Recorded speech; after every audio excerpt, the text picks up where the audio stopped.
Hi guys! Tayo ay magluluto ng manok.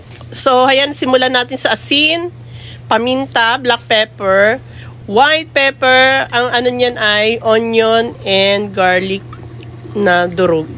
So, naglagay ako ng white vinegar dyan, pwedeng kalamansi, at saka chili powder. So, marinade lang natin yan. Ang ginamit kong part ng manok ay chicken legs. So, boneless yan. Tinanggal ko yung bone, kaya naging boneless.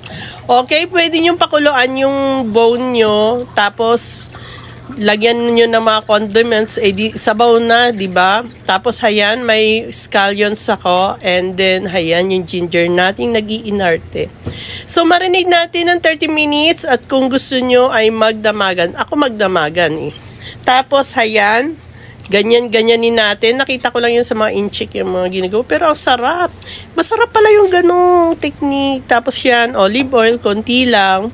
Tapos, hayan, iprito natin or i-grill natin yung ating manok. So, grabe, guys. Ang lasa niya, malasa. Sabi ng darling ko, nag-text pa talaga.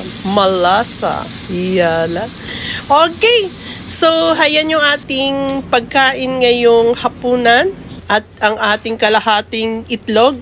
Bahala kayo sa itlog ha. Kung nabitin kayo sa kalahati, pwedeng isang buo o dalawa, bahala kayo. Tapos siyang avocado, tigalahati kami. Okay. Sabi nga ay hating kapatid.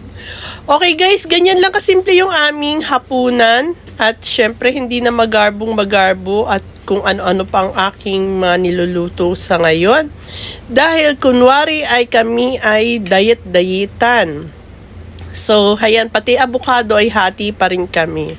Okay guys, maraming pong salamat at sana ay may natutunan kayo sa aking napakadali at mabilisang dinner. So, mayroon din akong isang takip na brown bread dyan. Okay, thank you, buwa-muwa, chup-chup.